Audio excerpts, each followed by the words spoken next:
بسم اللہ الرحمن الرحیم۔ کیا سیرت ہے، کیا حضرت کے زندگی کے پیغامات ہیں۔ ایک عجیب منظر بنا کہ جب گورنر مکہ حشام ابن عبد الملک گورنر مکہ بھی ہے اور وہ طواف کرنے کے لیے خانہ کعبہ میں آیا ہے، مگر مسلسل دھکے لگتے رہے، مسلسل کوہنیاں چپتی رہیں، رستہ نہیں مل رہا تھا کہ حشام دور جا کے کھڑا ہو گیا کہ جب رش چھٹے گا، کیونکہ آپ کو پتا ہے اللہ آپ سب کو حج پہ لے جائے، الہی امین بول دیجئے، بار بار عمرے پہ چلے جائیں آپ۔ تو وہ جو جگہ ہے نا طواف کرنے کی، وہ مخصوص جگہ ہے جس کو ہم مطاف کہتے ہیں جی، اس سے باہر جا کے طواف نہیں ہوگا۔ تو وہ جو طواف جو جہاں پر حضرت ابراہیم کے مقام ابراہیم ہے، اس کے اندر کا جو ایریا ہے اسے مطاف کہتے ہیں، ٹھیک ہے۔ مطاف میں جگہ نہیں مل رہی تھی، رش بہت زیادہ تھا، تو وہ باہر جا کے کھڑا ہو گیا کہ اب جب رش آئے چھٹے گا تو پھر جاؤں گا۔ اس کے ساتھ مجلل لباس پہنے ہوئے لوگ تھے، شخصیات تشریف فرمائے مجھ سے زیادہ جانتی ہیں، پروٹوکول میں آنے والے لوگ تھے، افسران کے ساتھ یا جو شخصیات کے ساتھ جو ایک ماحول ہوتا ہے ویسے ہی کچھ ماحول تھا۔ لیکن اسی اثنا میں جب وہ علیحدہ کھڑا ہوا انتظار کر رہا تھا کہ مجمع چھٹے تو میں جا کے مطاف میں طواف کروں، اچانک ایک سادہ لباس میں بالکل سیدھی سی ایک لباس اور شخصیت جس کے اندر کوئی جاہو جلال، کوئی حلل اور کوئی قیمتی لباس اور کوئی چمکیلے کپڑے اور کوئی آگے پیچھے چلنے والے کوئی بھی نہیں تھا، اچانک وہ مطاف میں داخل ہوا تو جیسے دریائے نیل پر حضرت موسیٰ نے عصا مار دیا ہوا، ایسے ہی مجمع چھٹنا شروع ہو گیا۔ اس کا ایک جلال تھا، اس کا ایک احترام تھا، وہ مطاف میں آئے، خانہ کعبہ کا طواف کرنے لگے، اور جیسے ہی حجر اسود کے قریب پہنچے بوسہ دینے کے لیے تو رستہ چھٹتا چلا گیا، اور حجر اسود سے ایسے لپٹے ہوئے تھے جیسے حجر اسود ان سے لپٹا ہوا تھا۔ اس منظر کو دیکھ کر جو حشام کے ساتھ لوگ آئے ہوئے تھے، کچھ مہمان آئے ہوئے تھے مختلف اور علاقوں کے افسران، شخصیات، تو حشام سے ان میں سے کسی نے کہا یہ کون ہے؟ بھائی گورنر کے ساتھ تو کچھ بھی نہیں ہوا، یعنی کوئی آئے ہی نہیں، ہٹا ہی نہیں، یہ کون ہے؟ بالکل سادہ سا ایک انسان۔ تو جانتا تھا کہ وہ امام زین العابدین ہے، مگر کہنے لگا میں نہیں جانتا کون ہے۔ اس کو ہم کہتے ہیں تجاہل عارفانہ، جانتے ہوئے کہنا کہ نہیں جانتا۔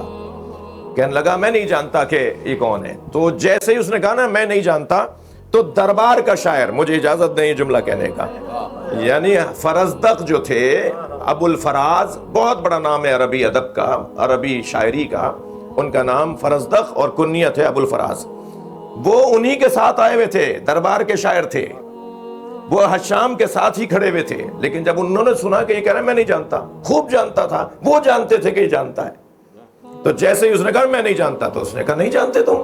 اب ایک مرتبہ فی البدی شعر کہنا شروع کیا فرزدق نے، اور تقریباً 10 شعر کہے ہیں فی البدی، لکھ کے تو نہیں لائے تھے کہ ایسا ہو جائے گا تو مجھے یہ شعر پڑھنے پڑ جائیں گے جی، وہاں ماحول بنا تھا، اس ماحول کے اندر تو ایک مرتبہ فرزدق نے جو اشعار کہے ہیں ان میں سے میں چند شعر آپ کو سنا دیتا ہوں۔ فرزدق کہتے ہیں ھذا الذی تعرف البطح وطاعته، صلوات پڑھیں تو ترجمہ کرو، اللہم صل علی۔ فرزدق بے ساختہ شعر کہنا شروع ہو گئے، کہنے لگے ھذا الذی تعرف البطح وطاعته والبیت یعرف والحل والحرم، یہ وہ ہے جسے پورا مکہ جانتا ہے۔ آپ غور کریں کہ اپنی جان پہ کھیلنے کے مترادف ہے کہ آئے اس کے ساتھ ہیں مگر حق بول رہے ہیں، سچ بول رہے ہیں۔ انہیں برا لگا ہے کہ ساری دنیا انہیں جانتی ہے کون ہے، انہیں کعبہ جانتا ہے، انہیں حجر اسود جانتا ہے، اور تم کہہ رہے ہو اگر تم کہہ دو کہ نہیں جانتا تو کیا نہیں جانتے؟ کچھ بھی نہیں ہے، یہ تمہارے پہچاننے سے ہی کچھ ہو جائیں گے اور تمہارے نہ پہچان، وہ والا انداز فرزدق کو برا لگا۔ تو فرزدق نے شعر پڑھے اور کہا تم نہیں جانتے، تعرف اللہ اکبر، ھذا الذی تعرف البطح وطاعته، یہ وہ ہے کہ جسے پورا مکہ جانتا ہے اور مکے کے اطراف کے سارے علاقے جانتے ہیں۔ اور پھر فرماتے ہیں کہ والبیت یعرفہ والحل والحرم، اسے حرم بھی پہچانتا ہے، اسے ہل بھی پہچانتا ہے، اسے صفا بھی پہچانتا ہے، اسے مروہ بھی پہچانتا ہے، اسے حجر اسود بھی پہچانتا ہے، اللہ اکبر، اسے زمزم بھی پہچانتا ہے۔ یہ کہہ کر بڑا عجیب شعر کہا، اسی شعر کے تسلسل میں کہتے ہیں ما قال لا قط فی تشہدہ، ما قال لا الا قط فی تشہدہ لولا التشہد کانت لاہ نعم۔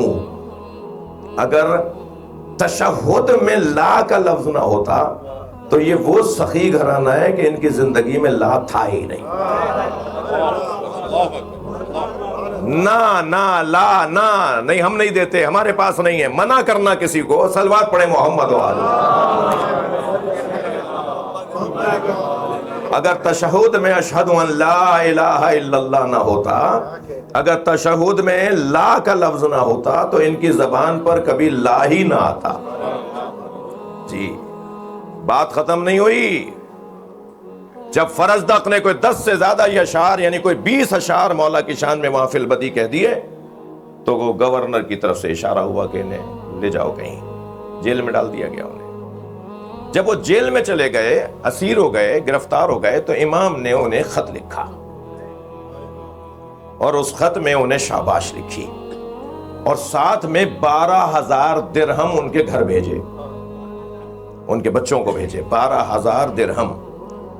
حشام نے خط کا معاف کیجئے گا فرزدق نے خط کا جواب لکھا امام سجاد کو، اور اس میں لکھا کہ میں نے جو کچھ کہا تھا وہ سکوں کے لیے نہیں کہا تھا. میں نے آپ کے لیے جو کچھ کہا وہ پیسوں کے لیے نہیں کہا تھا. میں نے اپنے بچوں سے کہہ دیا ہے کہ آپ کو پیسے واپس کر دیں. تو امام نے پھر خط لکھا. امام نے فرمایا جو ہم دے دیتے ہیں وہ واپس نہیں لیتے، اور یقین جانو کہ ہم تمہیں اس لیے نہیں دے رہے، نہیں نواز رہے کہ تم نے ہماری شان میں کچھ کہا. ہمیں خوشی اس بات کی ہے کہ کوئی حق بولنے والا ہے. اور پھر عزیزو بات یہاں رکی نہیں. وہ جیل میں رہا اور پھر وہاں جیل میں بیٹھ کے قیدیوں کے سامنے امام سجاد اور اہل بیت کی شان میں قصیدے لکھے. اور اب تک جو درباری تھا اب وہ آزاد ہو گیا تھا. یعنی دوسرے الفاظ میں کہوں جو اسیر تھا وہ آزاد ہو گیا تھا. جب خبریں پہنچی کہ صاحب یہ تو وہاں بیٹھ کے قیدیوں کے دماغ بھی خراب کر رہے ہیں، تو کہا جی ان کو عدالت میں پیش کر دیا جائے، عدالت سے انہیں سزا دے کے انہیں لٹکا دیا جائے. جب وہ عدالت میں لائے گئے، عجیب داستان ہے فرزدق کی. جب وہ عدالت میں لائے گئے تو فرزدق نے جج کے سامنے کہا کہ آج اگر آپ دربار میں مجھے اجازت دیں تو میں حشام کے مظالم بیان کرنا چاہتا ہوں. تو وہاں موجود لوگوں نے خاموش کیا. خبر آئی حشام کی طرف سے پیغام آیا کہ اسے آزاد کروا دیا جائے، اس لیے کہ یہ جتنا ہم اس کے اوپر مزید دباؤ ڈالیں گے یہ کچھ اور کہتا رہے گا. بات یہاں مکمل نہیں ہوئی. اس کے بعد اتنا جو آگے تک گیا ہو اس کے ساتھ کیا ہونا تھا، پھر دربار سے بیت المال سے وظیفہ بند ہو گیا.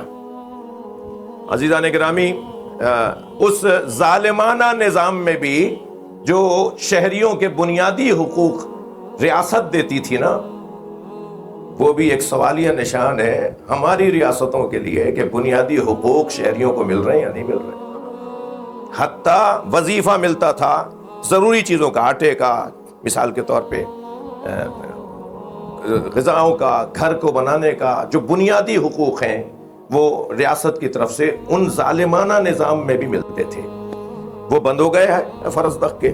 وہ جو بند ہوئے تو اب فرزدق اس کے بعد 40 سال تک زندہ رہے.